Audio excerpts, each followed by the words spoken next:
भाभी 10 लाख का लोन लेकर मशहूर ब्रांड के ठीक बगल में अपनी चाय कॉफी की दुकान खोलना चाहती थीं। जब मैंने उन्हें समझाया कि इस धंधे में उनका सब कुछ डूब जाएगा, तो उन्होंने बड़े ताव में आकर मुझसे कहा, हट, तुझे तो यह भी नहीं पता कि इस बिजनेस में कितना अंधा पैसा है, इसीलिए तू जिंदगी भर गरीब ही रहेगा। मैं अपनी बात पर अड़ा रहा और लोन पास नहीं किया, जिससे कम से कम हमारे घर का आशियाना तो बच गया। लेकिन कुछ समय बाद शहर में किसी और ने ऐसी ही दुकान खोलकर मोटी कमाई कर ली। बस फिर क्या था, भाभी और भैया के दिल में मेरे लिए जहर घुल गया। उन्हें लगा कि मैंने उनकी रईस बनने की राह में रोड़ा अटकाया है। इसी नफरत में एक रात जब मैं गहरी नींद में सोया था, उन्होंने बेरहमी से मेरी जान ले ली। हद तो तब हो गई जब मेरे खुद के माँ बाप ने भी उन्हीं का साथ दिया। उन्हें लगा कि मैंने बुढ़ापे में उन्हें अमीर माँ बाप बनने से महरूम कर दिया। उन्होंने भाई भाभी के इस खौफनाक कदम को छिपाने के लिए दुनिया से झूठ कह दिया कि मैं समलैंगिक गे था और किसी के साथ भाग गया हूं। पूरी दुनिया में मेरा मजाक उड़ा और वो लोग मेरी लाश पर एक सुकून की जिंदगी जीने लगे। लेकिन जैसे ही मेरी आंखें दोबारा खुलीं, मैं उसी काउंटर पर खड़ा था। अरे ओए अमर, जल्दी से मेरा 10 लाख का लोन पास कर, मुझे घर गिरवी रखना है। तू एक मामूली बैंक क्लर्क होकर मुझे रोकने वाला कौन होता है? ज्यादा छू चप्पड़ की तो तेरी बैंक में ही शिकायत कर दूंगी। कानों में वही जानी पहचानी चीखें गूंजी। सामने मेरी भाभी, हाथ में मकान के कागजात लिए, पूरे रौब के साथ खड़ी थीं। तब जाकर मुझे एहसास हुआ कि मुझे दूसरा जन्म मिला है। पिछली जिंदगी में भी बिल्कुल ऐसा ही हुआ था। भाभी को अचानक बिजनेस वुमन बनने का भूत सवार हुआ था और दुकान भी कहाँ खोलनी थी, सीधे मार्केट के सबसे बड़े खिलाड़ी के बगल में। हमारे घर के हालात पहले ही खस्ता थे। भैया महीने का मुश्किल से 3,000 कमाते थे और माँ बाप, जो अपनी पूरी जिंदगी खेती की मिट्टी में खपा चुके सीधे साधे किसान थे। भाभी की जब से शादी हुई थी, उन्होंने आज तक बाहर पैर निकालकर एक अठन्नी तक नहीं कमाई थी। और वो घर, शहर के बीचों बीच बना वो 70 स्क्वायर फीट का पुराना जर्जर मकान ही हमारे पूरे परिवार की इकलौती जमा पूंजी थी। पिछली जिंदगी में मुझसे अपने माता पिता की खून पसीने की कमाई को इस तरह बर्बाद होते नहीं देखा गया। मैंने अपनी नौकरी दांव पर लगा दी। भाभी की धमकियों और कंप्लेंट के डर के बावजूद डटा रहा और लोन रिजेक्ट कर दिया। इतना ही नहीं, मैंने तुरंत फोन करके मम्मी पापा और भैया को बैंक बुलाया। उन्हें समझाया कि इस बिजनेस में कितना बड़ा रिस्क है। मेरी इस समझदारी की वजह से सब वक्त पर पहुंच गए और भाभी का लोन रुक गया। लेकिन इसी बात ने मेरे लिए उनकी नफरत की बुनियाद रख दी। उसके बाद से वो हर रात भैया के कान भरने लगी कि मैं सिर्फ उनसे जलता हूं। मैं नहीं चाहता कि वो एक बड़ी बिजनेस वुमन बने। और जब शहर की उस दूसरी महिला ने अमीर बनकर दिखाया, तो भैया भाभी का गुस्सा 7वें आसमान पर पहुंच गया। उन्हें लगा कि उनके अरबपति बनने के रास्ते का कांटा मैं ही था। और फिर एक रात उन्होंने सोते में मेरी जीवन लीला ही खत्म कर दी। पर अब जब मैं दोबारा इसी पल में लौट आया हूं, तो मैंने अपना मुंह बंद रखने का फैसला किया। इस बार मैं कोई समाज सेवा नहीं करने वाला। मैंने अपने चेहरे पर एक झूठी मक्खन जैसी मुस्कान लाई और तुरंत भाभी के सामने लोन एग्रीमेंट के कागजात बढ़ा दिए। पूरे 10 लाख रुपए का लोन मैंने वहीं मंजूर कर दिया। हाँ, एक बैंक कर्मचारी होने के नाते जो मेरी बेसिक ड्यूटी थी, मैंने बस उतना ही कहा, भाभी जी, बस एक छोटी सी बात का ध्यान रखिएगा।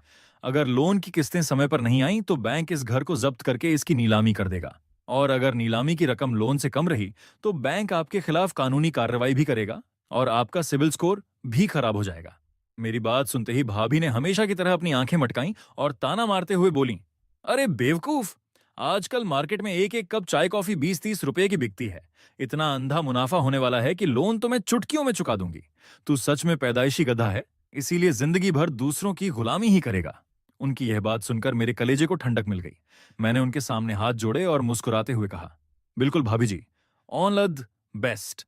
मुझे पूरा भरोसा है कि आप इस दुकान से कम 100 करोड़ तो कमा ही लेंगी।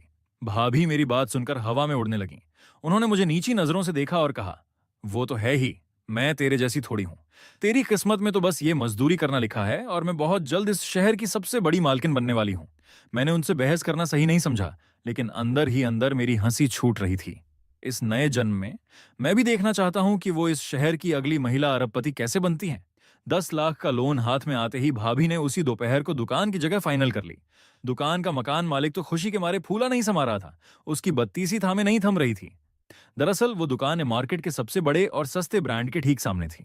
उस ब्रांड के खौफ और उसकी बेहद कम कीमतों की वजह से कोई भी दुकानदार वहां टिक नहीं पाता था और वो दुकान सालों से खाली पड़ी थी। अरे भाई, भाभी का गणित तो आइंस्टीन को भी फेल कर दे। 30 रुपए की चाय बेचकर वो 10 लाख का लोन चुकाने और 100 करोड़ कमाने के सपने देख रही हैं, वो भी किसके सामने? उस ब्रांड के सामने जो खुद कौड़ियों के भाव में सामान बेचकर पूरी मार्केट खा जाता है। मकान मालिक तो मन ही मन भाभी की आरती उतार रहा होगा कि चलो, सालों बाद कोई ऐसी मूर्ख देवी मिली जो खुद अपने पैरों पर कुल्हाड़ी मारने आई है और साथ में 10 लाख का बकरा भी लाई है। खासकर कि जो लोग खाने पीने का बिजनेस करते थे, वो तो उस दुकान के आसपास भटकते तक नहीं थे। लेकिन हमारी महान और महाज्ञानी भाभी तो इतिहास रचने आई थीं। उन्होंने आते ही सीधे 3 साल का एग्रीमेंट साइन कर डाला। मकान मालिक ने भी शायद अपनी जिंदगी में ऐसा मूर्ख भगवान पहली बार देखा था। अब जब सामने से कोई बकरा हलाल होने आए तो कसाई भला क्यों चूकेगा। मकान मालिक ने बहती गंगा में हाथ धोया और अपनी जेबें गर्म कर लीं। जिस दुकान का किराया साल का मुश्किल से 1 लाख रुपए होना चाहिए था, उसे सीधे बढ़ाकर 1.5 लाख सालाना कर दिया। भाभी की जब से शादी हुई थी, उन्होंने कभी नौकरी तो की नहीं थी, इसलिए उन्हें पैसों की कीमत का अंदाजा ही नहीं था। उन्हें जरा भी अजीब नहीं लगा कि उनके साथ इतना बड़ा धोखा हो गया है। देखते ही देखते उन्होंने 4.5 लाख रुपए सिर्फ किराए में फूंक दिए। और तो और पैसे देने के बाद वो हवा में मुक्का लहराते हुए बोली, देखना, बहुत जल्द मैं इस बड़े ब्रांड को सड़क पर ले आऊंगी, इसकी दुकान बंद करवा कर ही दम लूंगी। दुकान का जुगाड़ तो हो गया, अब बारी थी अंदर की साज सजावट और मशीनरी की। भाभी जब मार्केट में मशीनें और काउंटर देखने गईं, तो पता चला कि पूरी सेटअप किट ही 8 लाख से ऊपर की आ रही है। अगर उसमें मेंटेनेंस, फ्रेंचाइजी फीस और स्टाफ की सैलरी जोड़ दी जाए तो बजट 10 लाख पार कर रहा था। अब दिक्कत यह थी कि वो 4.5 लाख तो पहले ही किराए में उड़ा चुकी थीं, इसलिए अब उनकी जेब इतनी बड़ी रकम के लिए गवाही नहीं दे रही थी। भाभी ने हिसाब लगाया और उनका दिल बैठ गया। वो झुंझलाकर बोली, ये सब साले चोर हैं, लूटने बैठे हैं। भला एक कप ड्रिंक बनाने के लिए इतनी बड़ी बड़ी मशीनों की क्या जरूरत। ये सब बस दिखावा है। दुकान की सजावट से कुछ नहीं होता, स्वाद असली होना चाहिए। बस फिर क्या था, उन्होंने सादगी का रास्ता चुना। मार्केट से सिर्फ 200 रुपए का एक छोटा सा पुराना फ्रीजर खरीदा और घर से एक टूटी फूटी लकड़ी की मेज उठाकर ले आई, जिसे उन्होंने अपना मेन काउंटर बना दिया। पानी साफ करने के लिए जो वाटर प्यूरिफायर चाहिए था, उसकी जगह घर का पुराना सा थर्मास रख दिया। और जो दूध, शहद या ड्रिंक बनाने का सामान था, उसके लिए भाभी ने ऑनलाइन 9.9 रुपए फ्री डिलीवरी वाले सस्ते प्लास्टिक के कप और बर्फ निकालने वाला चमचा मंगवा लिया। कमाल की बात तो सुनिए, इन सब सामानों को रखने के लिए वो बाजार से एक पैर धोने वाला टब, प्लास्टिक का तसला खरीद लाईं और उसी में सब ठूंस दिया। और हाँ, अपनी साफ सफाई का ढिंडोरा पीटने के लिए उन्होंने एक और टब खरीदा और उसे ढकने के लिए ऊपर से औंधा रख दिया। शाम को जब मैं बैंक से ड्यूटी खत्म करके उस रास्ते से गुजरा, तो दुकान का नजारा देखकर मेरी आंखें फटी की फटी रह गईं। मुझे लगा मैं किसी दुकान में नहीं, बल्कि किसी कबाड़ी के गोदाम या किसी के पुराने लिविंग रूम में आ गया हूं। भाभी ने जैसे ही मुझे देखा, तुरंत आवाज लगाई, अरे अमर, तू तो मर्द है, चल जल्दी आ और मेरी थोड़ी मदद कर। उन्होंने मेरा हाथ पकड़ा और घसीटते हुए दुकान के अंदर ले गईं। असल में भाभी जब मार्केट में दुकान का नाम लिखने वाला शानदार साइन बोर्ड पूछने गई थीं, तो उसकी कीमत कुछ हजारों से लेकर लाखों में थी। भाभी को वो भी एक बहुत बड़ा स्कैम लगा। उनका मानना था कि बोर्ड का काम बस नाम बताना है, इसमें इतने पैसे फूंकने की क्या जरूरत है। इसलिए उन्होंने एक ढेला भी खर्च नहीं किया। स्टेशनरी की दुकान से 5 रुपए के रंग बिरंगे चार्ट पेपर खरीदे, खुद कैंची से उन पर दुकान का नाम काटा, जूस और यादें, और मुझे थमा दिया कि मैं स्टूल पर चढ़कर उसे दुकान के मुख्य दरवाजे के ऊपर चिपका दूं। मैं उन कागज के टुकड़ों को हाथ में पकड़े बस अपनी हंसी रोकने की कोशिश कर रहा था। मैंने सोचा, एक बार जोर की हवा चली या जरा सी बारिश हुई तो भाभी का बिजनेस और ये कागज के अक्षर दोनों नाली में तैरते मिलेंगे। लेकिन पिछली जिंदगी के सबक मुझे याद थे, इसलिए मैंने इस अजूबे को कोई सलाह नहीं दी। मैंने चुपचाप फुर्ती दिखाई और उन फटे पुराने कागजों को दरवाजे पर चिपका दिया।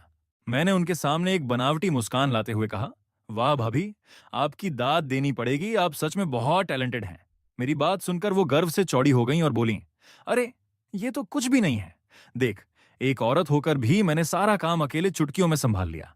और सबसे बड़ी बात, मेरा पूरा इंटीरियर सिर्फ 300 रुपए में तैयार हो गया। यानी मैंने सीधे सीधे 5.5 लाख रुपए बचा लिए। मैंने एक बार घूमकर उनकी दुकान का मुआयना किया। 4 सफेद सूनी दीवारें, एक छोटा सा फ्रीजर, एक टूटी हुई लकड़ी की मेज और उस पर सजे हुए पैर धोने वाले 2 टब। और ठीक उसके सामने था वो बड़ा ब्रांड चमकदार लाइटें, आलीशान इंटीरियर, बेहतरीन साइन बोर्ड और बाहर खड़े कर्मचारी जो तमीज से ग्राहकों का स्वागत कर रहे थे। मुझे समझ नहीं आ रहा था कि भाभी के पास ऐसा कौन सा ब्रह्मास्त्र है जिसके दम पर वो इस विशाल ब्रांड से पंगा लेने का हौसला रख रही थी। इसके बाद भाभी मुझे जबरदस्ती फल मंडी ले गईं। वहां उन्होंने एक साथ 150 किलो नींबू थोक के भाव खरीद लिए, जिसमें उनके 3,000 रुपए खर्च हो गए। पैसे देते वक्त उनका चेहरा ऐसा बन गया था जैसे उनकी किडनी मांग ली हो। वो बड़बड़ाने लगी, ये जो सामने वाली बड़ी दुकान है ना, ये लोग इतनी सस्ती शिकंजी और लेमनेड सिर्फ इसलिए बेच पाते हैं क्योंकि ये उसमें पक्का कोई जहरीला केमिकल मिलाते हैं। अरे भाई, कोई भाभी को बिजनेस रत्न का अवार्ड दो। 10 लाख का लोन लेकर 4.5 लाख किराए में फूके और दुकान की सजावट की 300 रुपए में पैर धोने वाले टब में जो ग्राहक को स्पेशल ड्रिंक परोसी जाएगी, उसे पीकर ग्राहक अपनी सेहत सुधारेगा या सीधे हॉस्पिटल के आईसीयू में एडमिट होगा। और वो 5 रुपए के चार्ट पेपर वाला बोर्ड। बारिश क्या, अगर किसी ग्राहक ने दुकान के बाहर खड़े होकर जोर से छींक भी दिया ना, तो दुकान का नाम जूस और यादें से सीधे गायब होकर सिर्फ यादें रह जाएगा। हम तो शुद्ध और फ्रेश नींबू का जूस बेचेंगे। एक कप की कीमत होगी पूरे 40 रुपए। जनता को भी तो पता चलना चाहिए कि एक नंबर माल और कचरे में क्या फर्क होता है। उनकी ये बात सुनकर मेरा तो दिमाग ही घूम गया। मैंने हिचकिचाते हुए पूछा, भाभी, एक कप के 40 रुपए कुछ ज्यादा महंगा नहीं हो जाएगा? मेरी ये बात सुनते ही भाभी का पारा 7वें आसमान पर पहुंच गया। वो मुझ पर उबल पड़ी और चीखते हुए बोली, महंगा? तेरी हिम्मत कैसे हुई इसे महंगा बोलने की? दुकान का किराया, बिजली का बिल, इंटीरियर सामान और मेरी मेहनत, क्या ये सब मुफ्त में आता है? और सुन, मैं असली और फ्रेश नींबू लाई हूं। एक नींबू मुझे 3 रुपए का पड़ा है। 40 रुपए मांग लिए तो कौन सा पहाड़ टूट पड़ा? अभी तो मैंने इसमें मम्मी पापा के बुढ़ापे के पैसे का हिसाब भी नहीं जोड़ा है। अब मैं पूरी तरह सरेंडर कर चुका था। मैंने अपने मुंह पर ताला लगा लिया। मुझे समझ नहीं आ रहा था कि आखिर दुनिया का कौन सा ऐसा सिरफिरा इंसान होगा जो सामने वाली दुकान पर मिलने वाली 4 रुपए की शिकंजी छोड़कर भाभी के पास 40 रुपए का नींबू पानी पीने आएगा। लेकिन भाभी को अपनी इस बेवकूफी में कोई कमी नजर नहीं आ रही थी। वो तो बस अपनी कामयाबी के हसीन सपनों में खोई हुई थी। जब दुकान का सारा तामझाम सेट हो गया तो भाभी ने अपने हाथ से बनी उस अमृत रूपी शिकंजी को हाथ में पकड़ा, दुकान के बाहर एक पोज दिया और सोशल मीडिया पर एक पोस्ट डाल दी। सामने वाली इस घटिया दुकान पर आखिर इतनी भीड़ क्यों होती है? साफ बात है, सस्ता रोए बार बार, महंगा रोए एक बार। बस 3 दिन रुकिए, मेरी दुकान खुलने दीजिए, फिर मैं इस दुनिया को दिखाऊंगी कि असली साफ सफाई और स्वाद किसे कहते हैं। भाभी ने यह सारा लोन पूरे परिवार से छिपा कर लिया था, लेकिन जैसे ही मम्मी पापा और भैया को इस 10 लाख के लोन की खबर मिली, घर में भूचाल आ गया। उन लोगों की इतनी हिम्मत तो थी नहीं कि वो जाकर अपनी लाडली बहू से सवाल करते, इसलिए उन्होंने हमेशा की तरह मुझे अपना सॉफ्ट टारगेट बनाया और मेरा जीना हराम करने निकल पड़े। उसी रात भैया गुस्से में तमतमाते हुए मेरे किराए के कमरे में घुस आए और बिना कुछ सोचे समझे मेरे चेहरे पर एक जोरदार थप्पड़ जड़ दिया। अमर, तू इंसान है या जानवर? अपनी भाभी को अपनी आंखों के सामने इस बर्बादी के कुएं में कूदते हुए देखता रहा और तूने उसे रोका तक नहीं। पिछली जिंदगी का गुस्सा मेरे अंदर पहले ही खौल रहा था। मैं अब यह जिल्लत बर्दाश्त करने के मूड में बिल्कुल नहीं था। मैंने तुरंत अपना हाथ घुमाया और एक करारा घूंसा उनके मुंह पर दे मारा। भैया इस जवाबी हमले के लिए तैयार नहीं थे। वो लड़खड़ाए, उनकी आंखों के सामने अंधेरा छा गया और वो सीधे जमीन पर जा गिरे। मैंने चिल्लाकर कहा, तुम्हारी बीवी लोन ले या कुएं में कूदे, उससे मेरा क्या लेना देना? मैं उसका पति हूं या तुम हो? ठीक उसी समय मम्मी पापा भी कमरे के अंदर आ धमके। मुझे देखकर वो अपनी जांघें पीट पीट कर रोने का नाटक करने लगे। अरे, तुम तो एक ही खून हो, आपस में क्यों लड़ रहे हो? अमर, तुझे छोटे भाई होने का जरा भी सलीका नहीं है क्या? बड़ा भाई पिता समान होता है, तूने उस पर हाथ कैसे उठाया? जब भैया मुझे मार रहे थे तब तो ये दोनों बुढ़े दरवाजे के पीछे दुबके तमाशा देख रहे थे, और जैसे ही मैंने भैया को जमीन चटा दी, ये दोनों बीच बचाव करने और मुझे ज्ञान बांटने अंदर आ गए। मैंने तंज कसते हुए कहा, बड़ा भाई, क्या विशाल कुमार ने कभी बड़े भाई जैसा बर्ताव किया है? अपनी बीवी के लोन का गुस्सा आकर मुझ पर निकाल रहा है। जैसे ही उस 10 लाख के लोन का जिक्र आया, मम्मी पापा के चेहरे के भाव अचानक बदल गए और वो बेहद गंभीर हो गए। पापा ने गुस्से में कहा, तेरी जबान कम नहीं चलती, ये सब तेरी ही वजह से हुआ है। अगर तूने अपनी भाभी को नहीं रोका होता तो आज हमारे घर के कागजात बैंक में गिरवी ना पड़े होते। भैया भी किसी तरह उठकर खड़े हुए और मेरी तरफ उंगली उठाकर बोले, अगर ये 10 लाख रुपए डूबे ना तो एक एक पाई तेरी जेब से वसूल करूंगा, याद रखना। मम्मी पापा बचपन से ही भैया के लिए अंधे थे।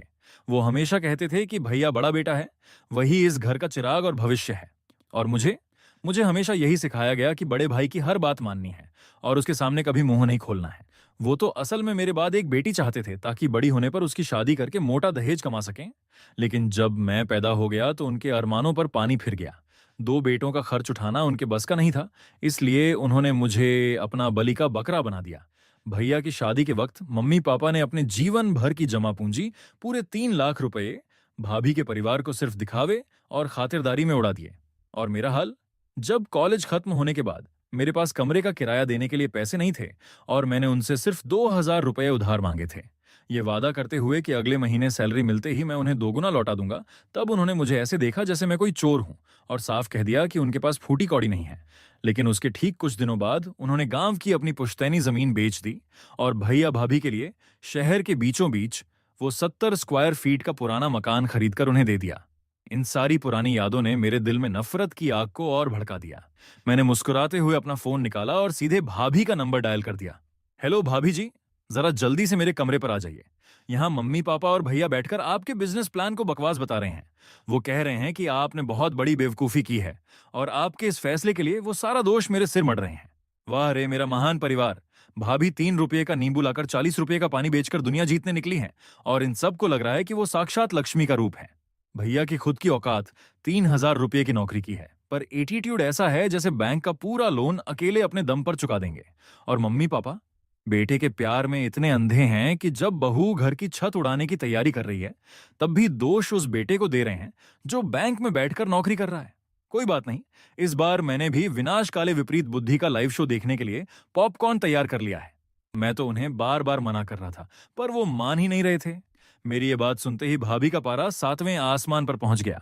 फोन की दूसरी तरफ से उनकी चीखने की आवाज आई, उन साले कंगालों की इतनी हिम्मत!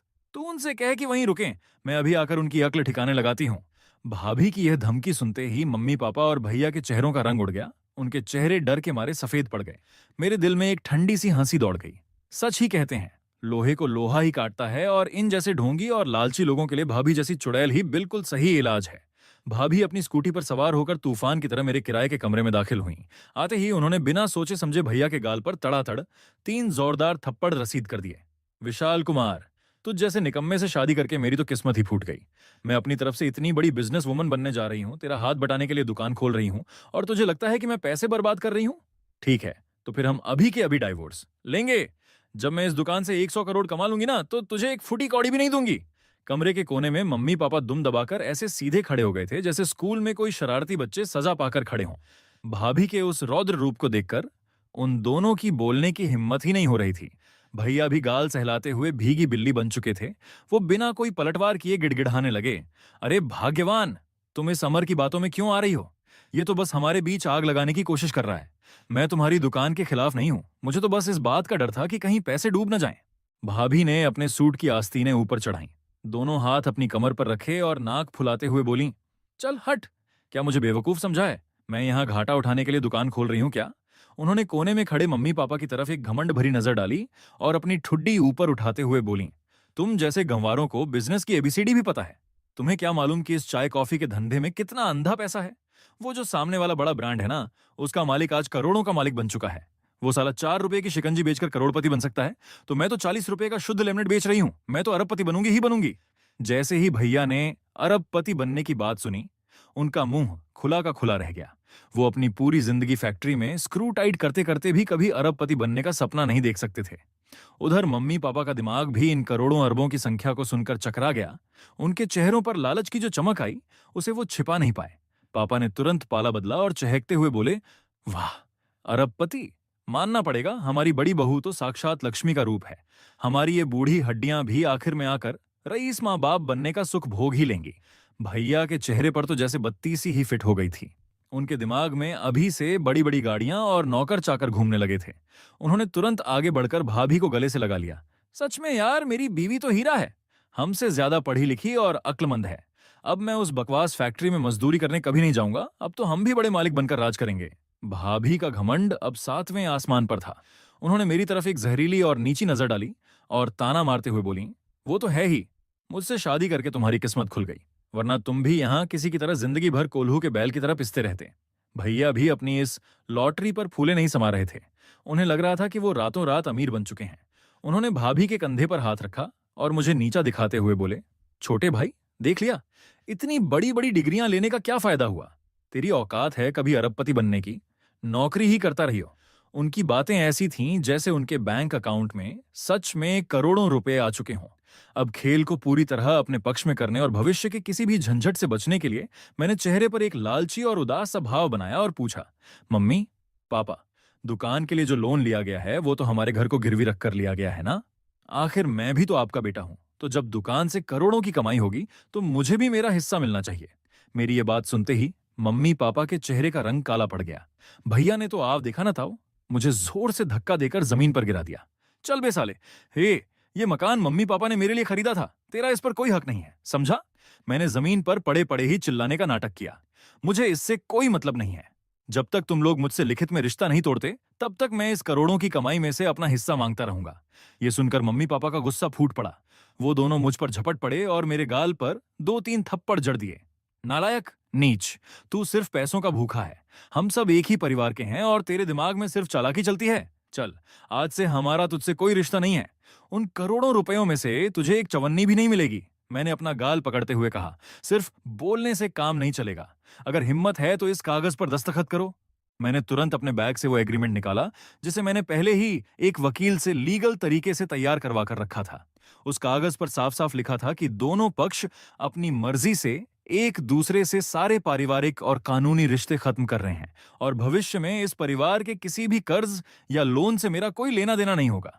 मम्मी पापा उस समय अमीर होने के नशे में इतने अंधे हो चुके थे कि उन्होंने बिना पढ़े बिना सोचे समझे तुरंत उस कागज पर अपने दस्तखत कर दिए और चिल्लाए, आज से तू हमारे लिए मर गया, हमारा कोई छोटा बेटा नहीं है। मैंने मन ही मन राहत की सांस ली और सोचा, चलो भाई, बहुत बहुत धन्यवाद। मुझे तो बस इसी पल का इंतजार था। अब भाभी की दुकान का ग्रैंड ओपनिंग होने वाला था।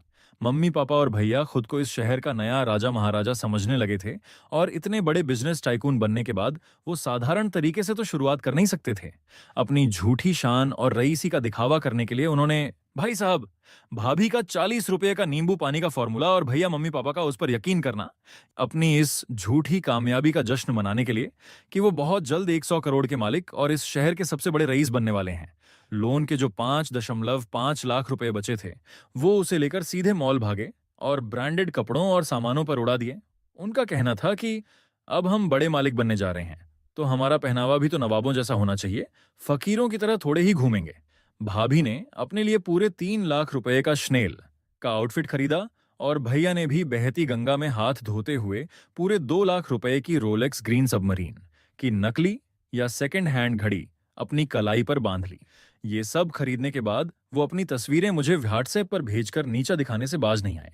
भैया ने मैसेज किया, अरे अमर, भले ही हम दोनों एक ही माँ की कोख से पैदा हुए हैं, लेकिन कुछ लोगों की किस्मत में सिर्फ गधा मजदूरी लिखी होती है। तेरी भाभी और मैं अब बड़े बिजनेसमैन बन चुके हैं और तू जिंदगी भर बैंक के उसी काउंटर पर बैठकर चिल्लर गिनता रहेगा। ये जो ब्रांडेड चीजें हम पहन रहे हैं ना, इन्हें छूने की औकात भी तेरी पूरी जिंदगी में नहीं होगी, समझ गया? मैंने उनके इस मैसेज का कोई जवाब नहीं दिया क्योंकि मैं चुपचाप अपने इस्तीफे की तैयारी कर रहा था। कॉलेज खत्म होने के बाद मुझे देश की एक बहुत बड़ी टेक कंपनी से जॉब ऑफर मिला था जहां मेरी सैलरी महीने की 40,000 रुपए थी। साथ ही सारे मेडिकल इंश्योरेंस और बड़े शहर में सेटल होने की पूरी सुविधा मिल रही थी। लेकिन जब मेरे माँ बाप और भाई भाभी को यह पता चला तो वो छाती पीट पीट कर रोने लगे थे। उन्होंने मुझ पर असंस्कारी और स्वार्थी होने का ठप्पा लगा दिया कि मैं इतनी दूर चला जाऊंगा तो उनके बुढ़ापे का सहारा कौन बनेगा। मुझे रोकने के लिए उन्होंने 12 घंटे का सफर तय किया और सीधे उस कंपनी के ऑफिस के बाहर जाकर तमाशा करने और रोने धोने की धमकी तक दे डाली। अपनों के उस ड्रामे के आगे घुटने टेक कर मुझे वो शानदार नौकरी छोड़नी पड़ी थी। मैं वापस अपने इस छोटे से शहर लौट आया और बैंक में सिर्फ 4,000 रुपये महीने की नौकरी करने लगा।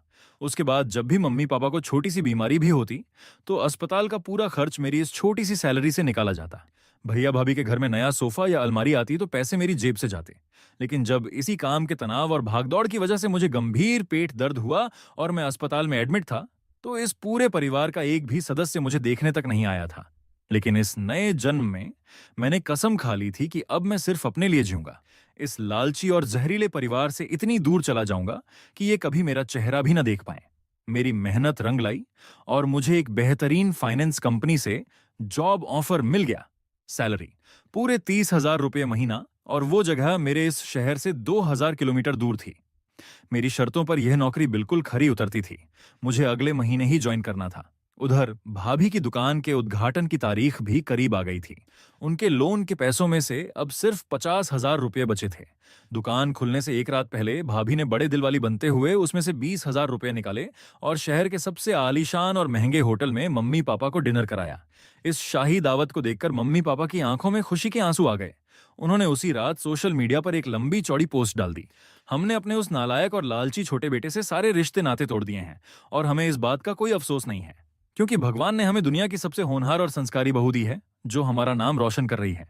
गांव के रिश्तेदारों और जान पहचान वालों ने जब होटल के उस आलीशान वीआईपी रूम की तस्वीरें देखीं, तो उन्हें लगा कि भैया भाभी सच में रातों रात करोड़पति बन गए हैं। कमेंट्स में तारीफों के पुल बांधे जाने लगे और लोग पूछने लगे कि भाई आखिर कौन सा खजाना हाथ लग गया है। मम्मी पापा ने अपनी पूरी जिंदगी गरीबी और गुमनामी में काटी थी। आज जब समाज में उन्हें इतनी फुटेज मिल रही थी, तो उनका झूठा घमंड 7वें आसमान पर पहुंच गया। उन्होंने गांव के सीधे साधे लोगों के सामने बढ़ चढ़कर डींगे हाँकना शुरू कर दिया। अरे हमारी बड़ी बहू कोई मामूली औरत नहीं है। शहर के बीचों बीच उसने अपनी कैफे शॉप खोली है। महीने का कम से कम 10 करोड़ रुपए का मुनाफा तो पक्का है। उन्होंने बड़े नवाबों की तरह गांव के सभी लोगों को दुकान के उद्घाटन पर आने का न्योता दे दिया और यहां तक कह दिया कि तुम सब बस आने की तैयारी करो। गांव से शहर तक आने जाने का किराया और यहां रहने खाने का पूरा खर्चा हमारी तरफ से होगा। गांव के लोगों को उनकी इस बात पर पूरा भरोसा तो नहीं हुआ, लेकिन मुफ्त में शहर घूमने और आलीशान दावत उड़ाने का मौका कौन छोड़ता। सबने तुरंत हाँ कर दी और देखते ही देखते दुकान के उद्घाटन का वो ऐतिहासिक दिन आ ही गया। अरे भाई, इस परिवार के लॉजिक को तो नासा वाले भी रिसर्च करके नहीं समझ सकते। जेब में बचे हैं सिर्फ 50,000 रुपए, जिनमें से 20,000 की इन्होंने एक रात में बिरयानी उड़ा दी। 3 लाख के शनेल के कपड़े और नकली रोलेक्स पहनकर भैया भाभी खुद को मुकेश अंबानी समझ रहे हैं। और मम्मी पापा का कॉन्फिडेंस तो देखो, 40 रुपए का नींबू पानी बेचकर महीने का 10 करोड़ कमाने का दावा कर रहे हैं और पूरे गांव को फ्री ट्रिप का लालच दे रहे हैं। मुझे तो बस उस पल का इंतजार है जब गांव वाले वहां पहुंचेंगे और काउंटर पर पैर धोने वाले टब में नींबू तैरते हुए देखेंगे।